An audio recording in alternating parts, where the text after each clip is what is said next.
has anyone here had a hoe phase? Keeko. I wasn't making assumptions. I was just asking if you've had them. I mean, I feel like most people have their hoe phase. It just depends on, like, if you mean hoe in retrospect to my usual, or like hoe as in like would for like the normal of everybody. Because I would, if compared to normal terms, no, I wouldn't consider it a hoe phase, but like it was out of my norm. So. Did you smoke before the show? No, I'm like getting over a cold. Oh, okay. Got it. Do I sound raspy? A little bit. I wasn't sure what that. No, totally fine. I already took antibiotics though, so I'm good. Okay. Really quick, just on your thing. So are you still bartending? Yeah. Okay. You said some of your bartending friends, they've had major hoe phases. I wouldn't really call it a phase if it's a lifestyle. Oh, there's a continuity.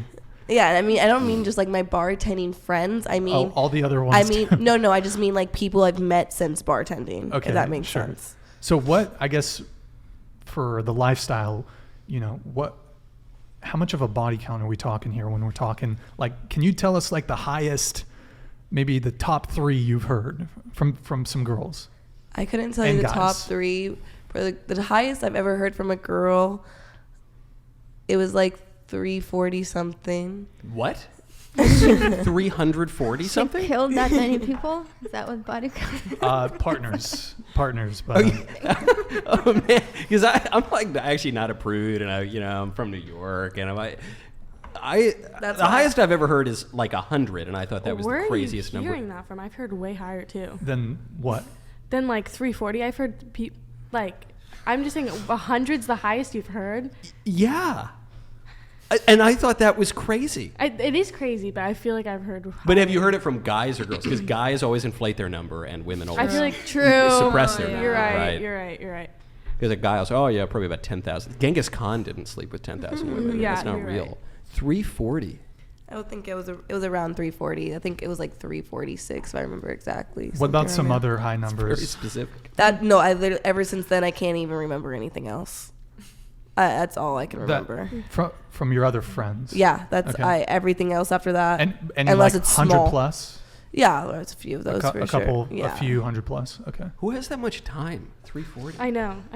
I think it's people because it's like if they're just a promiscuous person, they've probably been like this since they were like 16. Mm-hmm. Most of these people are like 30 that I'm saying. Right. That's 12 years. That's a lot of time to do some damage if you really think about it. That is. Especially if you've never been in a long-term relationship, so you have time to just keep going at it. Yep. That is time to collect some cards. Because I sometimes think back in I've had very brief single days, and I think, oh man, I was an atheist, I was a total derelict, and I thought, oh wow, that was really crazy. But then you think, well, what if people just had that period of time times 10? Right. And which a lot of people do. Right. Wow. So, hoe phase. I mean, what do you consider a hoe phase? Like, what's your definition of a hoe phase? Well, what's your sense of it? I would say going out, getting hammered a lot, and screwing a lot of dudes. Seems like a fair definition. Kind of the same thing. Like, I would consider what I had at one point as a hoe phase, but I don't think the average person would consider that a full-blown hoe phase. But, like, to each their own, I guess, Okay. Sam, what about you? I didn't really have a hoe phase, but I had a player phase where I just, like, knocked out a whole friend group and, like, killed all their... I was, like, going through it, and I like, played a whole friend group on accident. What's the distinction between a hoe phase and a player phase? Because I didn't, like, do anything with them. I just talked to them and texted them and played the field, and then, like, one by one, like, made them like me. Knocked them over like dominoes. Just for fun. So it's just for ego. No, it wasn't for ego. I actually, like, had crushes on these people, and then, like, I, like, realized, like, I think I picked the wrong one. I actually like that one more. And then it only was 3 of them, but the whole friend group did end up liking me, so Indecisiveness. Yeah, it was purely indecisive. When I was in I ended up college, dating one of them for 2 years, so I really wasn't trying to like be a player. I just was indecisive. they called that a suite complete when I was in college. If a girl was every single guy in the suite. That's suite complete. Yeah. Tatum, what about you? No, I haven't had a hoe phase. No hoe phase? Maybe not yet. Maybe in the it's future. in the works? Maybe, yeah. You're going to have to lower your standards for that. Well, maybe they will perhaps. lower. Or you'll just have a string of skater, boy, Just like really hot dudes. dudes. Yeah. I hear a train coming. At first, I was thinking your high standards were a bad thing because it would be very hard to meet a guy. But maybe that's a great thing because you've avoided the hoe phase because you have very high standards, even though they're oddly specific. Okay, that's good.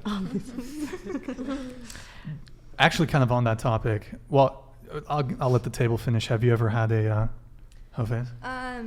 No, it takes a lot for me to, I guess, like someone.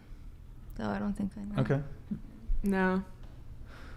Michael, have you ever had a hoe phase? A lady doesn't tell, Brian. Okay. Okay. I'm- Well, I sort of alluded to it. You know, I was a derelict You went atheist. to Yale. I went to Yale, and Yale's a pretty. Party Yale's a school. weird campus, man. Yale is known for like weird secret society rituals Yeah. and getting naked. That's basically. I mean, Yale. They would do all this crazy stuff. I think back on it now. They would have sex week every 2 years. They would bring in stars to give lectures. Yeah.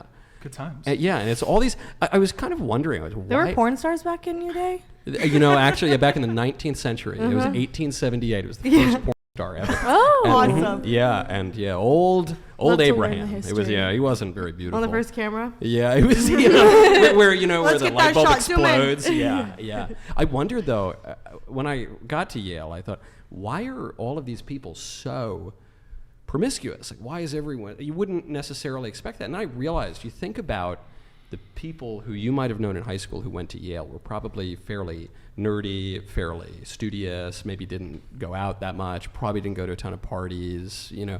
And so they were just these pent-up balls of lust and gluttony and drunkenness, and then they just explode. And it's, Well, they say Yeah. when like you have really strict parenting as a high schooler, where you're not allowed to go out a lot. Once you hit college and you have no rules, they kind of go off the walls and like the partying, the drinking, and all that. Yeah, I had roommates like that. I went to NYU, and my roommates, man, my dad was like, "Oh, you have really nice roommates. They must have had great parents." Wow.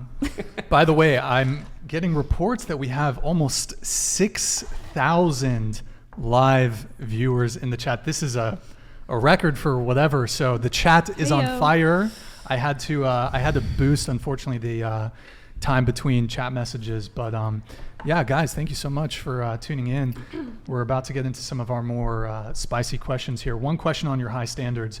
So is there just like an absurd, ridiculous deal breaker you have, like that in terms of your high standards? Like if a dude, he's got like weird knees or something, just some like random, totally unimportant thing that's a deal breaker for you. Schlatter disease, yeah.